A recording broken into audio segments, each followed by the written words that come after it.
여러분 안녕하십니까? 인사이드 경인의 임장원입니다. 우리나라를 대표하는 혹은 우리에게 가장 친근한 나무가 뭐냐고 물으면 어떤 걸 꼽으시겠습니까? 애국가에도 등장하는 나무, 바로 소나무가 꼽히지 않을까 싶은데요. 한때 소나무 에이즈로 불렸던 제선충병이 연초부터 빠르게 확산되면서 이곳 경인 지역도 위협을 받고 있습니다. 제선충병이 국내에 유입된 지 30년 가까이 됐고 많은 인력과 예산을 쏟아 부었는데도 여전히 매년 피해가 반복되는 상황. 무엇이 문제이고 또 정부부터 국민 개개인까지 어떤 노력이 필요한지 자세히 들여다보겠습니다. 자, 오늘 이 자리에 국회 농림축산식품해양수산위원회 홍문표 의원, 그리고 국립산림과학원의 이경학 단장, 마지막으로 경북대 생태환경과학부 이동훈 교수 나와주셨습니다. 네, 토론에 앞서서 최근 제선충병과 관련된 피해 상황이 어느 정도인지 관련 보도를 한번 보고 얘기 나누도록 하겠습니다. 명승 77호인 제주 삼방산입니다. 주상절리와 상록수가 어우러져 빼어난 경치를 뽐내던 삼방산이 몇 해 전부터 붉게 변하기 시작했습니다. 빠른 속도로 제선충이 번지면서 소나무들이 말라 죽고 있는 겁니다. 수령 수십 년의 나무들이 제선충 확산을 막기 위해 잘려나가고 있습니다.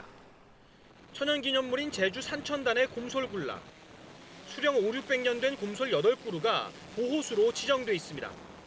이곳에서 200여 미터 떨어진 숲에 들어가 봤습니다. 곳곳에 소나무들이 누렇게 말라 죽어 있습니다. 고사목에서 찾아낸 솔수염 하늘소의 유충입니다. 이 숲 역시 소나무 제선충에 감염됐을 가능성이 매우 큰 상황입니다. 솔수염 하늘소의 성충 흔적도 발견됩니다. 방치하면 곰솔군락까지 제선충이 번지는 건 시간 문제입니다. 이 소나무가 와서 공격을 가할 수도 있고 실제로 하고 있는지도 모르는 정도인데 예방주사로 지금은 이걸 버텨나가고 있는 그런 상황이 아닌가. 유네스코 세계문화유산으로 지정된 경주 양동마을입니다. 500년 넘는 역사를 자랑하는 이곳도 제선충에 뒤덮였습니다. 지난 2011년 26만 그루이던 제선충 피해 나무는 3년 만에 218만 그루로 8배 이상 늘었습니다. 야산 중턱에 출입 통제선이 설치됐습니다. 통제선 안에 누렇게 변한 잣나무 2그루가 눈에 띕니다. 제선충에 감염돼 말라 죽은 겁니다. 충북 청주와 제천 등 3곳에서 소나무 7그루와 잣나무 2그루가 제선충에 감염된 것으로 확인됐습니다. 청주와 제천에서 제선충이 발생한 건 처음입니다. 지난달 세종시에 이어 충북까지 제선충이 확산되자 산림당국이 대책 마련에 나섰습니다. 지금 지상회차를 실시했습니다마는 2월 중에 전 시군을 대상으로 해서 항공회차를 실시할 계획에 있습니다. 제선충 발생 지역 2km 안에 소나무 반출을 금지하는 한편 인근 산해 출입도 통제하고 있습니다. 추가적인 감염목이 있는지 정밀하게 조사를 하고 추가적인 감염목을 포함해서 방제할 대상목을 선정한 후에 방제 방법을 결정하고. 제선충이 북상함에 따라 산림청은 오늘 충남북과 세종, 강원 등 26개 기관 관계자들을 불러 긴급 대책회의를 열기로 했습니다. KBS 뉴스 천춘환입니다. 네, 먼저 홍문표 의원님, 네. 이제 제선충병과 관련된 이제 국회 농림해양수산위 소속이시고요. 또 그렇습니다. 대학에서 농화학을 전공하셨다고 들었습니다. 네네. 아무래도 제선충병에 대한 관심이 또 남다르실 것 같은데 특히 지금 고향인 충청도 지방 제선충 피해 보시면서 어떤 생각 드십니까? 전국적인 심각성과 함께 우리 충청권도 작년 12월부터 1월 사이에 네. 상당히 그 주변 인적이 좀 번졌는데 그것이 더 확산되는 아주 심각성을 가지고 있기 때문에 충남도와 이 방송을 하기 위해서 사전에 좀 알아봤습니다. 네. 거기도 전문 대책반을 구성을 해서 거기에 대한 우선 실사 조사부터 하고 그리고 여기에 대한 대책을 어떻게 할 것인지 하는 전문적인 그런 그 기구를 만들어서 앞으로 대처를 하겠다는 말씀을 들었는데 충청권도 일반적으로 많이 확산되고 있는 것이다 이렇게 진단을 하고 있습니다. 예. 지금 저희가 이제 경인방송센터거든요. 경기 예. 인천 지역 상황 아무래도 지금 가장 궁금합니다. 이 부분은 좀 이경학 단장님이 좀 살펴봐 예, 주실까요? 아무래도 이쪽 지역은 처음 들어온 게 지금으로부터 한 10년 전인 2005년에 경기도 광주 있지 않습니까? 네. 그쪽에 잣나무림에 이제 처음 들어왔습니다. 그러고 나서 계속 확산해서 지금은 북쪽으로 보면은 연천이나 포천, 그리고 남쪽으로는 평택, 안성에 이르기까지 약 15개 시군에 지금 번져 있는 상태입니다. 그래서 네. 확산 연료에 있는데 2015년도에 경기도 지역의 피해 번수를 보면 약 한 5만 5천 번, 뭐 아주 많은 양은 아니지만 그래도 이것이 그 경기도 전역에 이렇게 번져 있기 때문에 상당히 방제에 어려움을 겪고 있는 상황입니다. 근데 이제 재미있는 것이 이제 아까 말씀드린 제주나 경북 지역과 다르게 이쪽에서의 그 제선축병 발생은 잣나무에 주로 일어납니다. 근데 잣나무에 일어난다는 것이 좀 방제에서 좀 어려움을 주는 것이 잣나무에 감염이 되면은 이것이 소나무처럼 빨리 이렇게 병증이 나타나는 것이 아니라 굉장히 지연돼서 나타납니다. 그러다 보니까 겉으로는 병에 걸리지 않은 것처럼 보이지만 안으로는 병에 걸려 있는 그런 것들이 있기 때문에 새로 발견을 하기가 참 어렵고요. 거기에 따라서 방제도 그런 어려운 실정입니다. 따라서 여기에 관한 특별한 어떤 그 방제 예찰 방법이라든가 기술을 저희 과학원에서 지금 계속 고민을 하고 있고요. 그렇지만 지금 이 지역에서도 중앙정부하고 지자체가 상당히 노력을 하고 있습니다. 그래서 작년에 비해서 올해 더 많이 나타나서 한풀 꺾인 그런 피해 보수를 보면은 지역적으로는 확산되고 있지만은 네. 꺾인 그런 상태를 보여주고 있습니다. 네. 지금 이제 주요 지역별로 한 번씩 살펴봤는데 예. 이 제선충병이 우리나라에 들어온 게 지금 30년 가까이 됐다고 했어요. 그렇죠. 예. 그동안에 전체적으로 어떤 흐름을 보여왔고 피해가 어느 정도인지 한번 좀 정리를 해볼 필요가 있겠어요. 예, 중요한 말씀이고요. 소나무 제선축병이 우리나라에 처음 들어온 거는 1988년에 지금으로부터 약 한 30년 전이 되겠죠. 그때 이제 부산 금정살에 들어왔습니다. 그 이후에 이제 계속 저희가 대처를 못 해가지고 처음 들어왔으니까요. 네. 그래서 확산 일로에 있다가 그거의 심각성을 알고 2005년도에 뭐 의원님도 아시겠지만 소나무 제선축병 특별법이라고 하는 강력한 법안을 이제 마련했습니다. 거기에 따라서 강력하게 이제 총력 방제를 한 결과 2007년에 정점을 찍고 그 다음부터는 이제 다시 하향세를 쭉 내려왔습니다. 그러다가 이제 쭉 내려오다가 결국은 이제 2012년부터 다시 이렇게 창궐 하기 시작했는데 아까 말씀대로 여러 가지 기후적인 원인도 있지만은 이게 눈에 보이지 않으니까 죽은 것이 네. 거기에 대해서 그 정책적인 관심이나 일반 국민의 관심이 덜했고 예찰도 제대로 해야 되는데 하지 않았고 이런 부분들이 없지 않아 있다라고 하는 측면이 있습니다.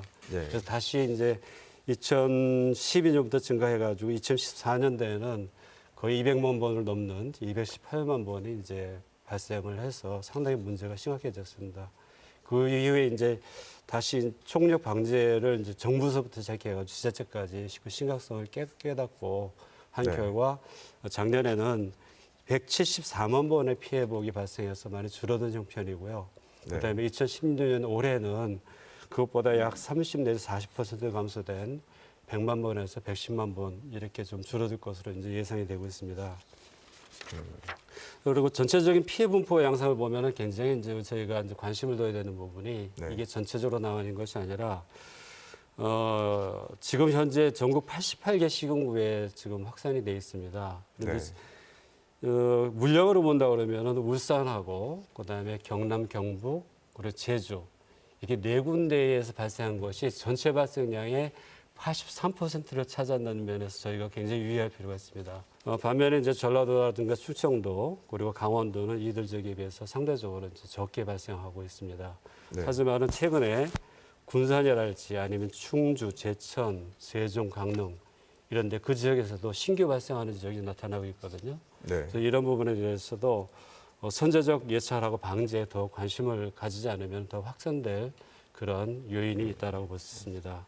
초기 대응이 그만큼 중요하다 하는 그렇죠. 그런 말씀이에요. 빨리 발견해가지고 그거를 드러낸다고 하면은 확산에 상당한 저지 효과를 가지고 있는데 일단 많이 번진 상태라면은 그것을 저지할 수 있는 방법 수단이 그렇게 많지 않다라고 하는 그런 것이기 때문에 초기 대처가 마치 뭐 메르스나 똑같습니다. 네. 그러니까 메르스가 초기에 발견하면은 확산을 저지할 수가 있는데 이게 일단 확산이 되면은 참 이렇게 방지하기가 어렵거든요. 그래서 작년에 이제 메르스 사태가 났을 때 제가 다른 분한테 이것이 제선축병의 양태가 메르스랑 똑같다 설명이 굉장히 좋았어요. 네. 그래서 메르스와 똑같이 초기에 빨리 발견해가지고 방지하면 확산을 막을 수가 있고 또 이것이 다른 쪽으로 이동하는 것을 통제를 해야 됩니다. 피해목이. 마치 환자가 다른 쪽으로 이동하는 걸 통제하는 것처럼. 그래서 우리도 감염된 그런 고사목을 다른 쪽으로 이동하는 걸 통제하고 빨리 발견해가지고 이렇게 제거를 한다 그러면은 확산을 방지하고 그다음에 더 이상 이것이 다른 쪽으로 나가지 않도록 할 수 있는 그런 방법이 될 수 있죠. 그래서 앞으로 설명을 드실 때 메르스랑 이렇게 병이 비교해서 들으시면 아마 좀 더 이해가 쉬워질 거라고 생각이 듭니다. 예. 네, 방금 이경학 단장님이 이제 재선충병을 설명할 때는 메르스에 비교해서 설명하는 게 이해가 쉬울 것이다 말씀을 해주셨는데 저희가 앞서서 한때 소나무에 에이즈라고 불렸다 이런 표현으로 이제 재선충병을 설명을 해드렸는데 사실 이제 에이즈가 이제 더 이상 불치병이 아닌데 이 재선충병을 에이즈하고 비교하는 게 적절치 않다. 사실 지금 그런 의견들이 많기 때문에 지금은 저희가 이제 그런 표현을 쓰지 않고 있습니다. 어쨌거나 이제 그런 표현이 붙은 데는 그만큼 재선충병이 심각하고 또 굉장히 위험하기 때문이다라는 생각이 드는데 어떻습니까? 이 교수님, 예. 재선충병이라는 게 실제 얼마나 심각한 겁니까? 그 소나무 재선충병은 이 소나무 재선충이라고 하는 채 1mm도 안 되는 아주 이제 예. 좀 눈에도 잘 안 보이는 이런 그 실 같은 모양을 가진 식물 기생선충이 소나무리에 감염을 해서 목질부 내에서 급속히 증식하면서 소나무를 죽이는 병으로서 이 재선축을 죽은 나무에서 다른 살아있는 나무로 옮겨주는 역할을 하는 것이 솔수염 하늘소나 북방수염 하늘소 같은 하늘소들입니다. 여러분들이 잘 알고 계시는 그 회충과 같은 이 기생충도 소나무 재선충과 마찬가지로 네. 선충에 포함되는 것들이고요. 처음에 이 소나무 에이즈라고 이렇게 별칭이 붙은 이유는 이제 소나무 재선충이 처음 발견된 당시 1988년 그 무렵에 이제 에이즈라고 하는 것들이 얼마나 심각한 피해를 주고 사람들한테 위협이 많이 되는 그런 이제 병으로 각인이 되어 있었기 때문에 이 소나무 재선충도 그와 못지않는 즉 소나무 재선충에 감염되면 소나무가 100% 고사한다는 이런 것들 때문에 그런 별칭이 붙었었습니다. 네. 예. 네, 이 교수님께서 지금 전반적인 말씀해 주신 대로 이것이 우리 국민들이 볼 때는 아직은 소위 재선충병이라는 것을 심각성을 못 느끼고 있었습니다. 네. 그래서 저희 국회에서 많은 진정과 현실 상황을 보고 이건 법과 제도를 구체적으로 만들어야 되겠다. 그렇게 해서 소위 임업단체나 전문 교수님들을 모시고 세 차례 공청회를 통해서 오늘의 이제 이와 같은 재선충병의 소위 박멸이죠. 네. 박멸에 대한 대책을 세우자. 그렇게 해서 이제 여기에 대한 예산도 그리고 새로운 정책도 또 이러한 병을 외국의 선진국에서의 산림 정책은 어땠는가 네. 이런 것들을 함께 검토해서 네. 오늘의 법과 제도가 만들어졌는데 지금도 이게 전국 확산이라는 것과 우리가 그때 만들었던 법이 다 커버를 못할 정도로 확산이 빨리 되고 있다는 거죠. 그 얘기는 구체적으로 얘기를 하면은 농림부나 또 관계기관에서 이것을 뒤따라가면서 박멸할 수 있는 체계적인 조직이 아직은 부족하다는 것입니다. 네. 그게 부족하게 되면은 뭐 당연히 예산이 부족하기 때문에 실효성이 없는 것이죠. 그래서 저도 오늘 이 자리를 빌어서 또 지금 우리 단장님과 교수님의 말씀을 듣고 우리 국회에서 앞으로 해야 할 그 시급성의 문제를 좀 더 강화를 해야 되겠다 그런 생각을 갖게 됐습니다. 예. 뭐 일단 이제 재선충병 때문에 소나무가 뭐 완전히 사라지기까지는 않겠지만 상당히 좀 위협받고 있다. 이 부분에 대해서 뭐 의원님도 어느 정도 공감을 하시는.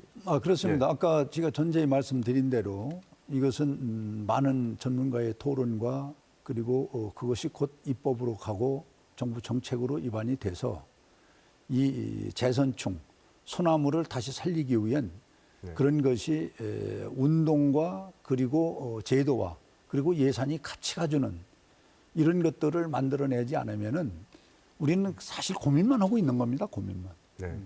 그래서 저는 그런 부분을 뭐 국회의원으로서 앞으로도 해야 할 상황이 되면은 좀 발벗고 나서야겠다는 생각을 갖고 있습니다. 네. 네.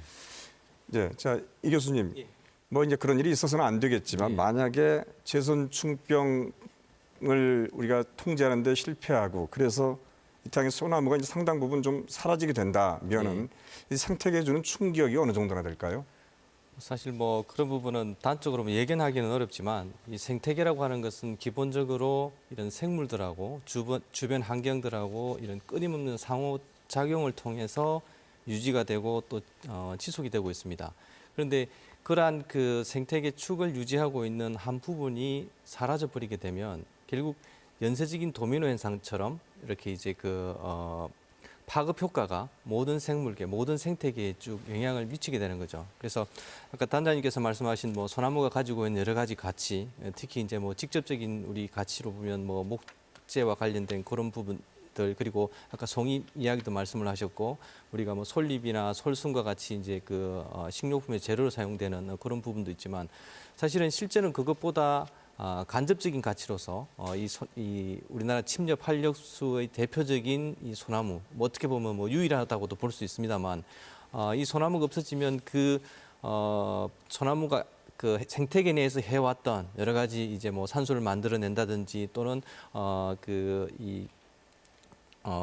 토양을 유지하고 하는 이런 부분들이라든지 그래서 그런 그 생태학적으로 간접적 기능을 했던 많은 부분들이 와해됨으로 인해서 그게 그러한 혼란들이 상당히 오랜 기간 동안 지속이 될 겁니다. 그러면 네. 이제 그렇게 될 경우에 사실 우리가 우리나라 생태계 전체가 굉장히 이제 교란에 빠지게 되겠죠. 네. 네, 이제 제선증병이 어떤 건지 그리고 어느 정도 지금 피해를 부르고 있는지 만약에 우리가 통제를 하지 못한다면 어느 정도까지 큰 영향을 주게 될지 이런 내용들을 지금 두루 살펴봤는데요. 자, 지금부터는 이제 본격적으로 제선충병의 방제, 완전한 방제가 과연 가능한가? 지금까지는 그렇다면 왜 못했는가? 앞으로는 어떻게 할 건가? 이런 얘기들을 좀 나눠보도록 하겠습니다. 자, 이 교수님 계속해서 한번 정리를 좀 해주셨으면 하는 게요. 1988년부터 지금까지 30년 가까운 기간 동안에 우리가 어떤 방제 방법들을 써왔는지 그리고 그게 어떤 한계를 드러냈는지 한번 살펴봐 주시죠. 우리나라가 88년부터 소나무 제선충을 방지하기 위해서 해왔던 방법들은 크게 이제 사전 방제 방법과 그리고 이제 사후 방제 방법으로 나눠 볼 수가 있고 이 사전 방제 방법으로는 소나무 제선충을 대상으로 하는 방법과 매개충인 솔수임 하늘소나 북방수임 하늘소를 대상으로 하는 방법으로 나눠 볼 수 있습니다. 그래서 제선충을 대상으로 하는 사전 방제 방법은 여러분들 잘 아시는 이제 나무 주사를 하는 이러한 방법들이 되겠고요. 그리고 매개충을 대상으로 하는 사전 방제 방법으로는 항공 방제와 같은 부분들이 여기 해당되는 부분들입니다. 그리고 네. 그 외에도 이제 매개충 자체를 방지하기 위한 뭐 나무 주사나 또는 지상 방제 같은 이런 부분도 해당이 되고요. 그리고 이제 사후 방제로서 솔수임 하늘소나 또는 소나무 제선충이 감염되어 고사된 고사목을 제거하는 그래서 지금 이제 우리나라에서 가장 보편적으로 많이 활용하고 있는 그런 방법들이 이 사후 방제 수단이 될 수 있을 거고요. 그리고 이제 최근에 있어서는 이런 이제 기존의 그런 방법들을 탈피해서 좀 더 이제 대체적인 방법들 그래서 뭐 대표적으로 조금 더 환경 친화적인 방법을 접목한다든지 또는 피해목을 활용한다든지 이런 쪽에 관심을 두고 이제 그런 연구들이나 또는 이제 접근들이 이루어지고 있는 실정입니다. 네. 자, 이 단장님, 이제 지난 28년 동안 제선충병 이렇게 이제 방제해 오면서 드린 예산이나 인력도 좀 상당할 것 같은데 어느 정도나 투입이 된 겁니까? 예, 제 연구소가 이런 부분에 대해서 알려면 다시 한번 조사를 해봐야 되는데요. 예. 제가 조사를 해봤더니 지난 28년간 국비 기준입니다. 제 지방비는 더하지 않고 국비 기준으로 들어갔는데 예산이 약 5천여 원 정도 된다라고 이렇게 파악이 되고 있습니다. 특히 올해 같은 경우에는 이제 특징적인 것이 뭐냐면은 피해목 그루 수입에 가지고 상당히 많은 예산이 지금 산입청에서 확보한 상태입니다. 그래서 네. 그 얘기는 뭐냐면은 방제 품질을 더 높이기 위해서 더 많은 예산을 투입할 여건이 이제 정부에서 마련을 했다라고 네. 지금 이제 해석을 할 수가 있고요. 동원 인력은 더더욱 이거를 지금 파악하기는 좀 어려웠습니다. 하지만 이제 최근에 그 방제 시기에 동원된 인력을 보니까 하루에 4,000명 내지 5,000명 상당한 방제 인력이 동원된 것으로 이렇게 나타났습니다. 네.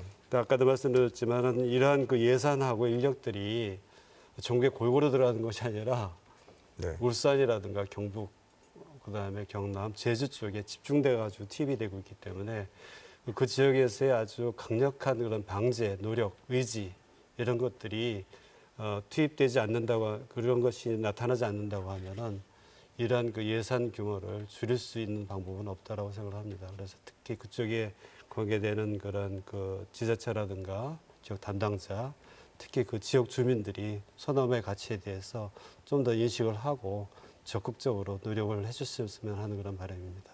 네. 네, 지금 말씀하신 부분 관련해서 저희가 준비한 보도 영상이 있습니다. 잠깐 보고 추가로 얘기를 나눠보도록 하겠습니다. 숲속 소나무들이 제선충에 감염돼 붉게 물들었습니다. 지금까지 제선충 때문에 잘라낸 소나무는 800만 그루에 달합니다. 어떻게 하면 제선충의 확산을 막을 수 있을까요? 방제 방법은 크게 3가지입니다. 가장 대표적인 게 훈증 처리인데요. 감염된 소나무를 잘라낸 뒤 약품 처리하고 비닐 천막으로 밀봉하는 겁니다. 나무를 파쇄하거나 불에 태우는 방법도 있습니다. 제선충은 한 달에 수십만 마리로 불어날 만큼 번식력이 좋아서 빠르고 철저한 방제가 이루어져야 합니다. 하지만 현재 국내 방제 여건으론 역부족입니다. 우선 방제 전문 인력이 턱없이 부족합니다. 제선충병 확산을 관찰하고 예측하는 능력도 떨어져 방제 속도가 확산 속도를 따라가지 못하고 있습니다. 특히 아직까지 제선충병 확산 현황을 전국 단위로 관리할 수 있는 통합 시스템이 없다는 게 문제입니다. 국가 전체적으로 관리할 수 있고 한눈에 알아볼 수 있는 그런 국가 모니터링 시스템을 구축할 계획입니다. 국가 차원의 체계적인 관찰과 감시가 이뤄지지 않다 보니 제선충 확산을 차단해야 할 방제 현장에서 비리까지 저질러지고 있습니다. 지난해 제선충병이 발병했던 울산의 한 야산입니다. 훈증 방식으로 이미 방제 작업을 끝낸 곳이지만 올해도 나무들이 말라 죽고 있습니다. 방제 업체의 부실 작업으로 제선충병이 확실히 차단되지 않았기 때문입니다. 근처엔 감염돼 베어낸 나무와 빈 방제용 약병들이 나뒹굴고 있습니다. 자른 소나무를 약품 처리한 뒤 밀봉해야 하지만 이렇게 곳곳엔 제대로 처리하지 않은 소나무들이 방치돼 있습니다. 작업량을 부풀리기 위해 방제 작업을 한 나무를 이중으로 표시하기도 했습니다. 이미 작업했던 나무를 위에만 자르고 번호만 해가지고 작업을 한 것처럼. 또 다른 제선충 방제 현장입니다. 나무 밑동이 규정보다 높게 잘려 있습니다. 이렇게 밑동이 많이 남으면 매개충을 완전히 제거하기 어렵습니다. 이곳에 방제를 맡았던 업체는 부실 방제를 하거나 아예 작업하지 않고 2억여 원을 챙겼다가 당국에 적발됐습니다. 국민권익위원회는 관할 자치단체에 관련 공무원들에 대한 징계와 공사비 회수를 요구했습니다. 그 어떤 설계 변경이라든가 그런 걸 할 경우에는 현장을 갖다 일단 확인을 해서 그게 적정한지를 판단해야 되는데 그런 과정이 전혀 없었다는 거죠. 제선충병의 확산을 막기 위해선 만연해 있는 방제의 비리부터 근절돼야 합니다. 네, 이 방금 보도 보신 대로 현재의 방제에도 체계적이지 못한 부분이 있고 또 일선 자치단체에서 그걸 집행하는 과정에서 이런 비리도 나오고 있다. 이게 뭐 구멍이 이제 허술하다 이런 얘기 아니겠습니까? 이 부분에 대해서 좀 먼저 하실 말씀이 있을 것 같아요, 이 단장님부터. 예. 사실은 이제 저런 부분이 이제 그 작년까지는 없지 않아 있었습니다. 그리고 작년에 그렇게 2013년에 이제 다시 확산이 되는 바람에 거기에 대한 대응을 못한, 시간적으로 대응을 못한 부분이 있었는데 작년부터 이제 산림청에서 새로운 정책적인 방향을 아까 말씀드린 대로 통합 관리라든가 이런 쪽에 대해서 이제 좀 준비를 해왔고 그 올해 이제 산림청에서 이제 발표한 그 방제 전략 방향을 보면 크게 이제 저런 쪽에 대응을 하기 위해서 3가지 부분에 대해서 특히 방제 기반하는 부분하고 방제를 실행하는 부분 그다음에 또 방제를 지원하는 그런 세 개 분야에 대해서 여러 가지 사업들을 하고 있는데 제가 잠깐 소개해드리도록 하겠습니다. 네. 먼저 그 방제 기반 분야에서는 아까 화면에서 나왔는데 방제 예측 능력이 부족하다고 했는데 저희가 요즘에 이제 그 드론이랄지 무인항공기랄지 이런 것들을 이제 ICT 기반으로 해가지고 총동원을 하고 있습니다. 그런 걸 통해 가지고 피해를 과학적으로 예측하고 특히 이제 의원님들께서 지난번에 이제 제선증병 특별법을 다시 개정을 해주셔가지고 소나무 제선증병 모니터링 센터라고 하는 것을 설치하게끔 법으로 만들어졌습니다. 네. 그래서 그러한 쪽에서 전문 인력이 이번 3월 1일 날 발족을 하게 되는데 그걸 통한다면 전문 인력이 이런 예측 부분, 모니터링 부분을 담당할 수 있기 때문에 좀 더 정확한 예측이 가능한 그런 체계를 갖추었다라고 말씀드릴 수 있습니다.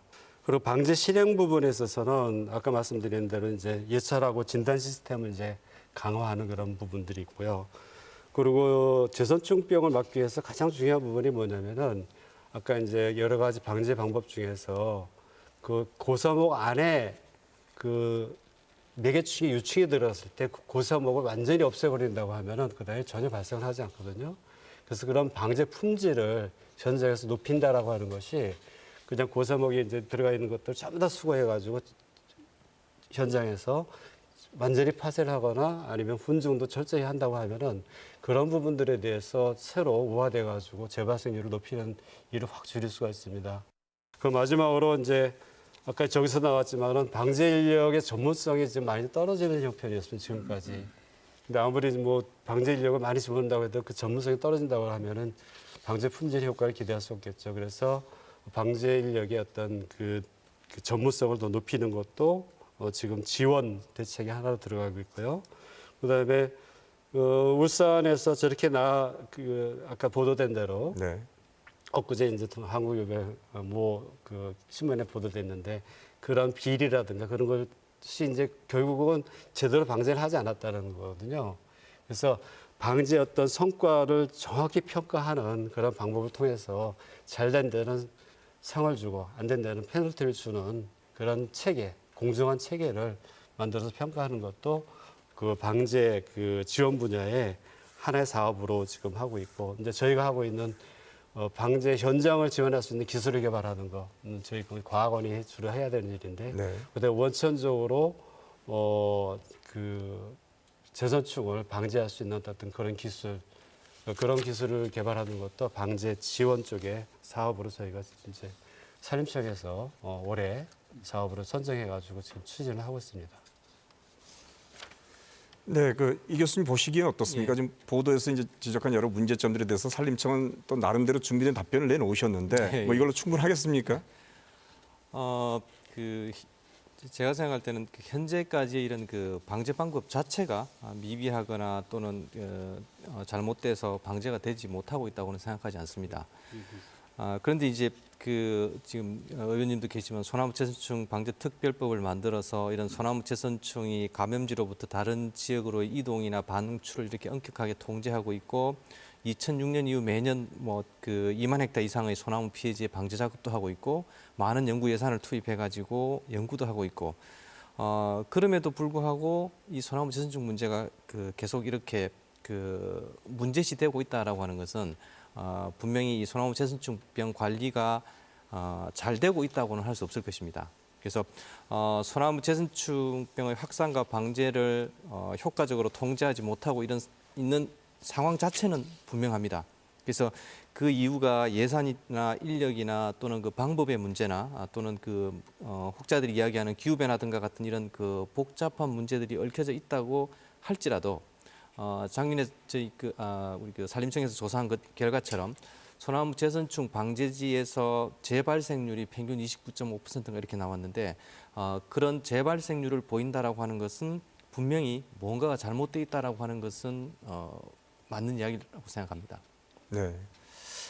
네, 앞서 말씀드린 대로 2005년에 소나무 제선충병 방제 특별법이라는 거를 이제 국회에서 만들었습니다. 그리고 그게 상당한 인력과 예산이 법에 의해서 투입이 됨으로써 2007년 정도에 제선충병이 상당히 통제가 됐다 이렇게 이제 말씀을 앞에서 정리를 해드렸는데 사실 국회에서 예결위원장하면 가장 힘센 상임위원장이다 흔히 이렇게 이제 얘기를 하는데 예결위원장을 하시면서도 이걸 못 끌어올리셨다면 그만큼 어떻게 보면 국회 안에서도 이제 재선충병에 대한 인식이 아직까지 좀 낮은 게 아닌가 뭐 솔직히 하는 그렇습니다. 생각을 네. 좀 갖게 되는데 네.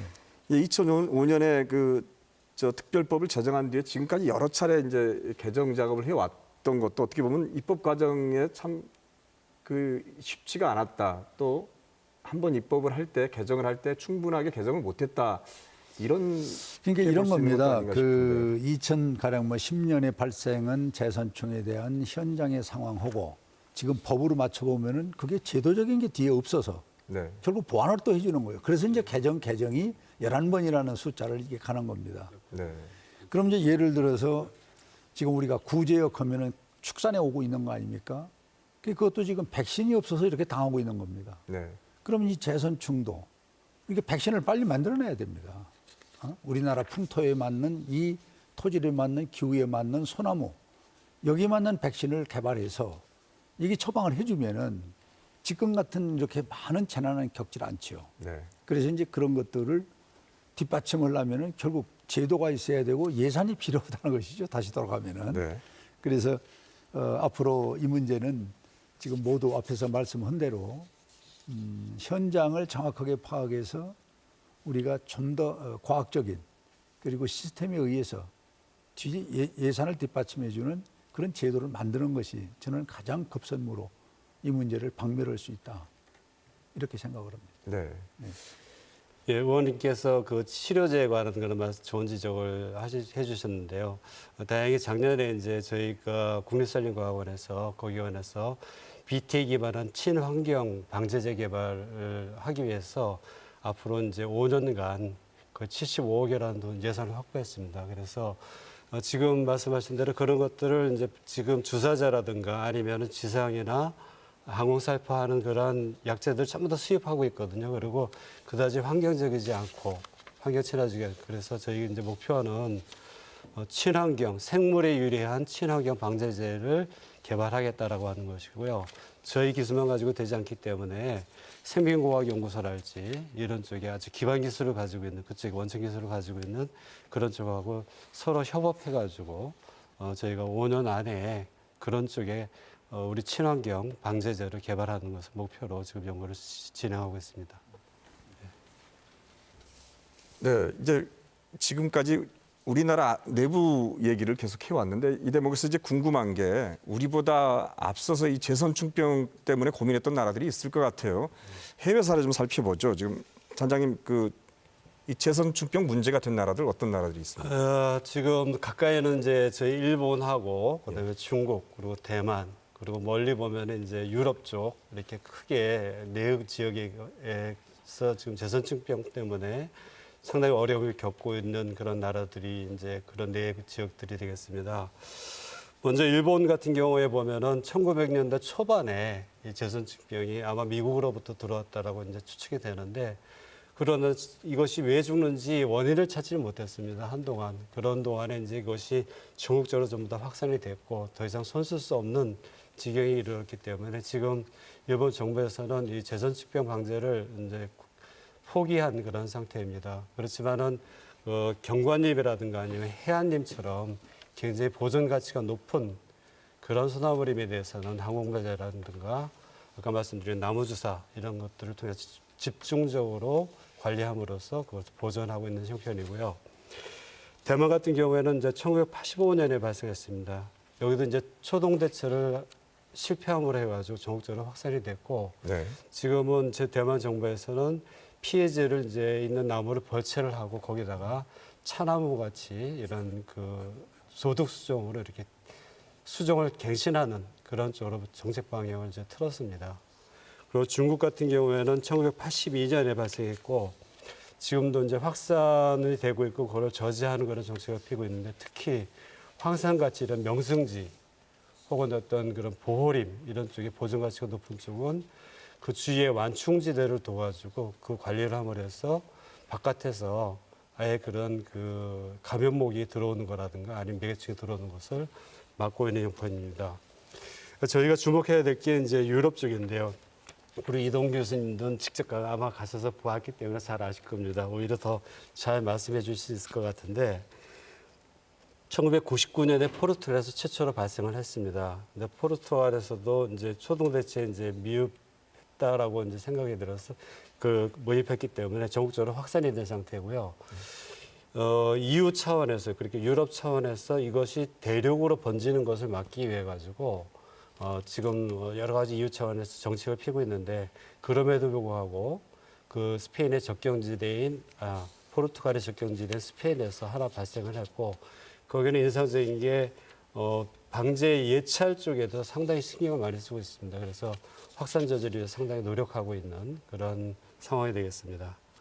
네, 좀 전에 우리 단장님께서 포르투갈과 스페인과 같은 예를 이제 말씀을 해주셨는데 제가 이제 작년에 포르투갈과 스페인을 가서 느낀 점 중에 이제 가장 큰 느낀 점은 굉장히 체계적으로 움직인다라고 하는 것이었습니다. 그래서 포르투갈은 이미 피해를 받아가지고 전국적으로 확산되어 있는 상태이지만 그 인접 국가인 스페인의 경우에는 그러한 것들이 확산되는 것을 막기 위해서 예찰 시스템에 굉장히 많은 공을 들이고 그래서 전국의 산림을 소나무 재선충이 피해를 받을 수 있는 소나무가 식된 부분들을 단계별에 따라서 구역을 설정을 해서 거기에 맞는 예찰 프로그램들을 가동시키고 그래서 그러한 것들이 연중 몇 회 반복적으로 그리고 그런 예찰 시스템을 통해서 고사목이 발생하면 그 자리에서 바로 벌채를 해서 제거를 하는 그래서 예찰과 방제가 일원화된 시스템으로 돌아가고 있다라고 하는 것들이 우리와는 상당히 큰 차이점이고 우리 또 그러한 부분들을 좀 벤치마킹해야 될 부분이 아닌가라는 생각이 듭니다.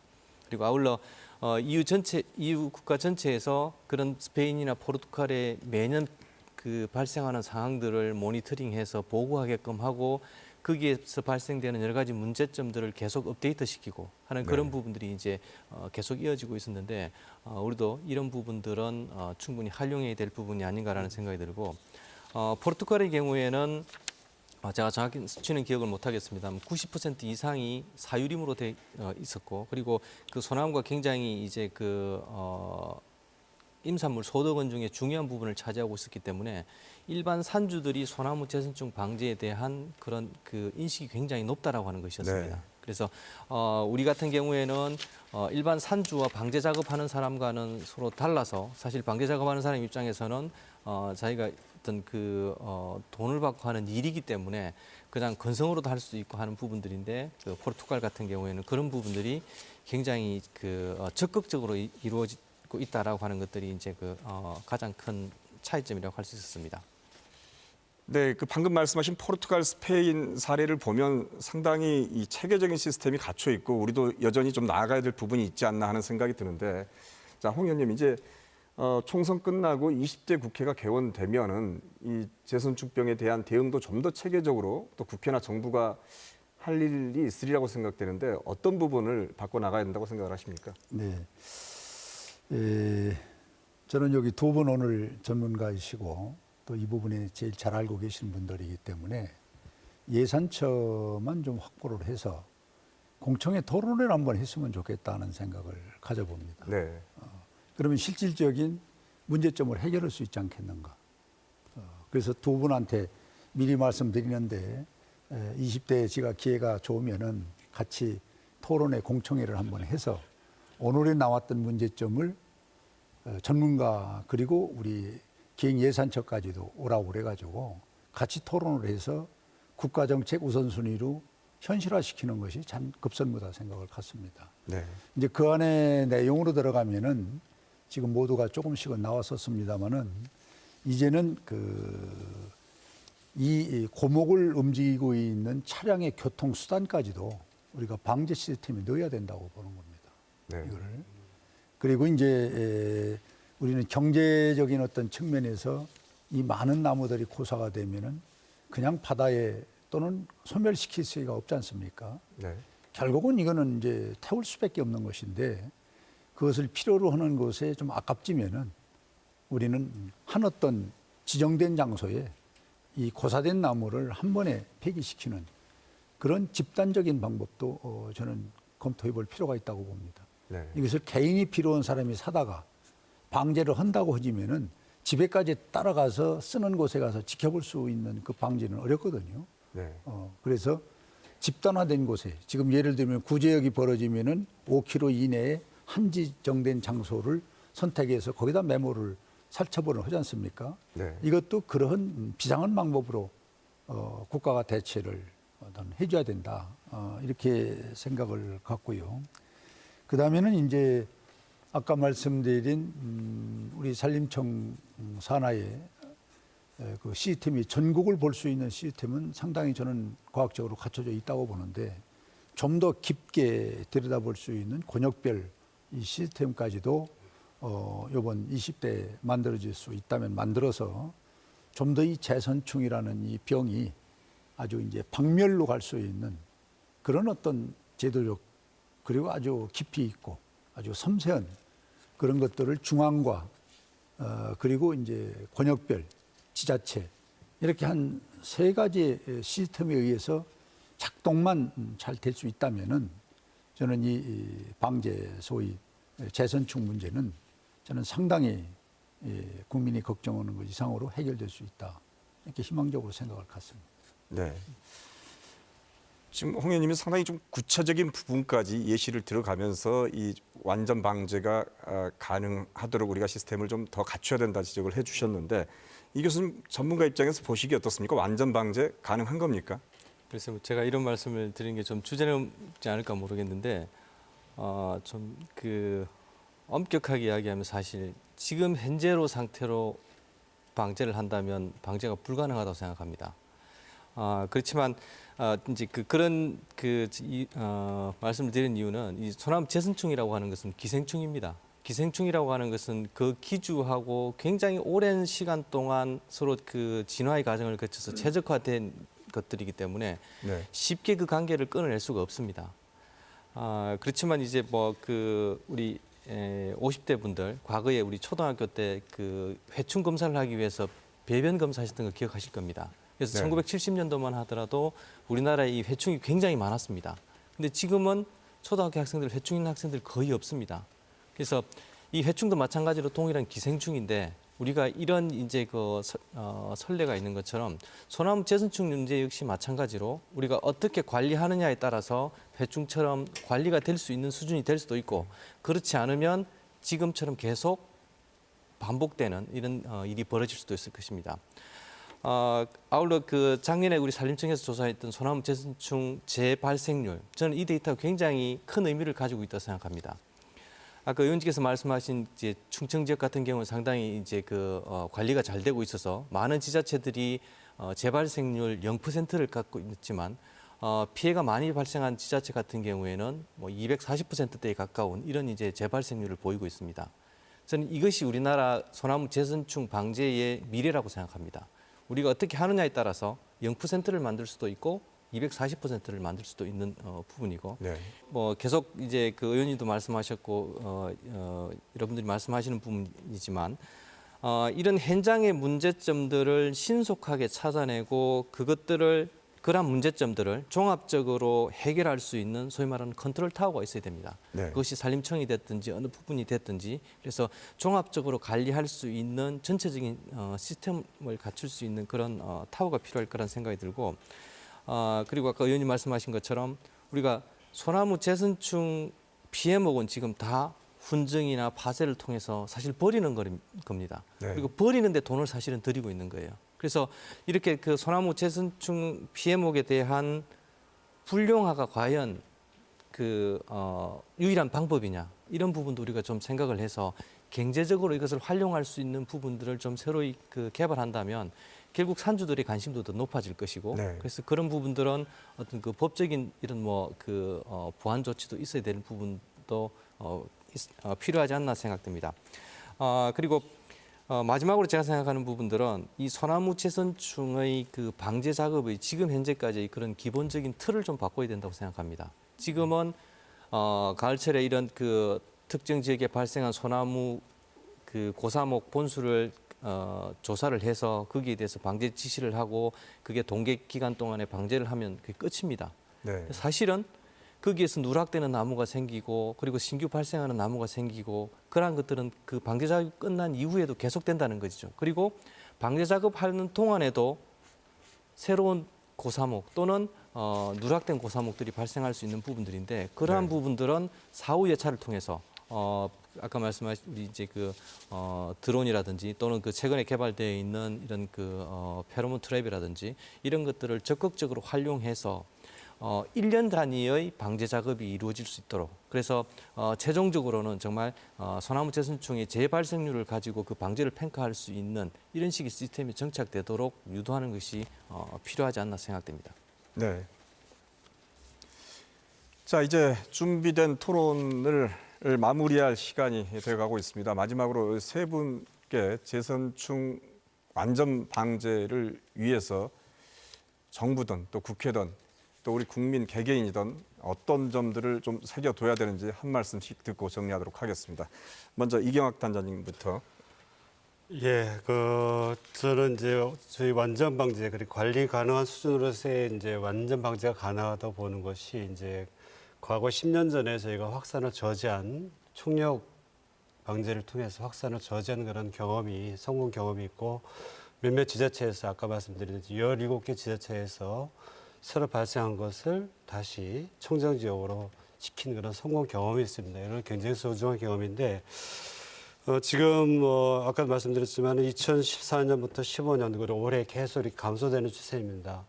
그리고 확산 지역도 다시 청정 지역으로 되는 그런 추세들이 있다고 하는데 제일 중요한 거는 뭐냐면 아까 교수님도 말씀드렸지만은 이 재선충병이 우리가 소중히 여기는 자원인 소나무를 없애는 아주 무서운 병이라고 하는 것을 온 국민들이 전부 다 인식하지 않으면은 의지를 가질 수가 없습니다. 네. 그런 의지 바탕 위에서 여러 가지 예산이라든가 아니면 기술이 투입돼야지 거기 있는 그 나무를 그 방제하는 인력이랄지 아니면 그 담당하는 그 공무원이랄지 지자체 그다음에 국민들까지도 혹은 이제 환경단체까지도 그런 토대하에서 총력으로 해야지만 이것이 기술이라든가 예산이라든가 인력을 투입해서 잡을 수 있다라고 생각을 합니다. 소나무 재선충이 우리나라에 유입된 지 이제 30년 이제 거의 목전 앞에 있습니다. 소나무 재선충의 진단이 늦어져서 그 소나무 재선충 방제의 골든 타임을 놓친 우리 이웃 그 일본과는 달리 우리나라는 비교적 그 신속한 진단이나 처방이 이루어진 셈입니다. 그래서 사실 침입된 외래종을 퇴치하는 것은 어렵고 어느 수준을 넘으면 사실은 통제가 불가능해집니다. 그렇지만 우리 작년에 우리 중동 호흡기 증후군 사스를 퇴치했던 것처럼 메르스죠. 메르스 죄송합니다.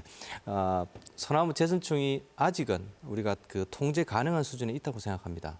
그래서 반세기 만에 소나무 재선충의 점령지가 되어버린 그런 일본의 소나무 재선충 관리의 그런 역사들을 우리가 타산지석으로 삼아서 우리나라가 반세기 만에 소나무 재선충을 성공한 사례로 남기 위해서는 아까 제가 말씀드린 것처럼 전 국민이 우리 소나무를 지켜야 한다는 이런 그 주인의식을 가지고 기본에 충실한 방제 전략과 그리고 관리를 해야 될 것입니다.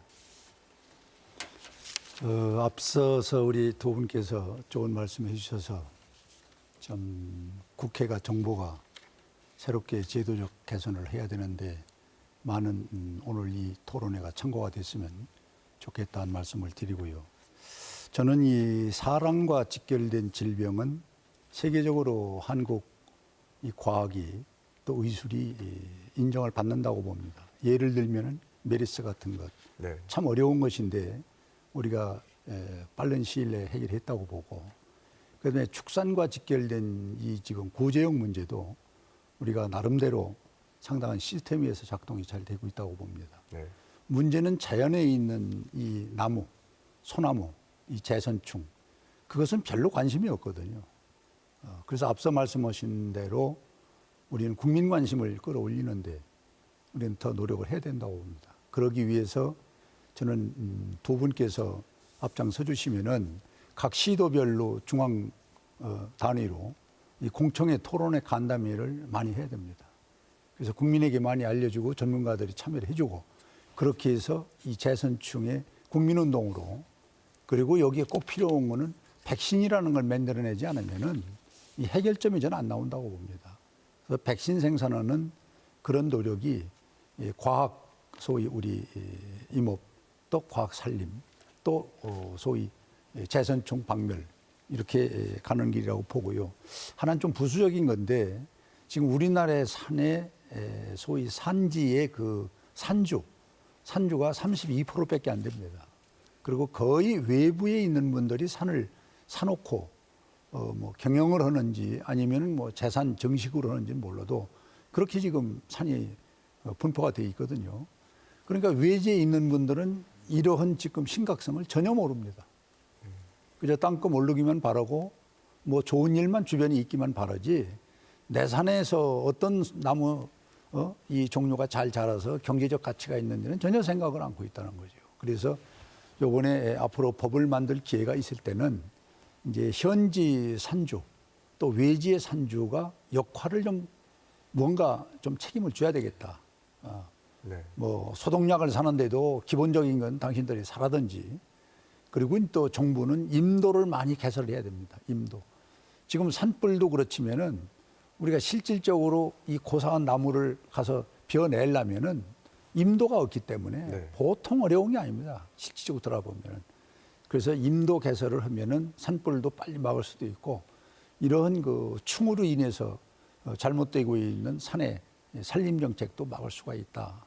그래서 임도 개설 문제, 산지의 소위 산주들이 현지와 외지에 있는 분들이 산을 보고 있는 생각이 전혀 다른 이 부분을 우리가 국민 정서로 좀 바꿀 수 있는 그런 운동을 좀 했으면 좋겠다. 이렇게 말씀을 드립니다.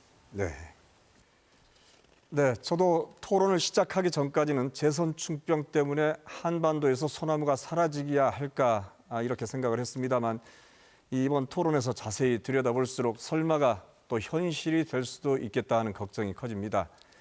애국가에서 남산 위에 저 소나무라는 표현이 빠지고 송편을 찔 때 솔잎을 더 이상 깔지 못하게 되고 또 국산 송이버섯을 구할 수가 없게 된다면 우리 후손들에게 면목이 서지 않을 겁니다.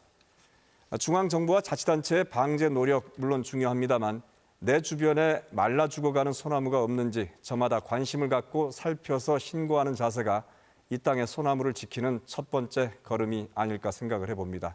자, 인사이드 경인 오늘 순서 여기까지 마칩니다. 시청해주신 여러분 고맙습니다.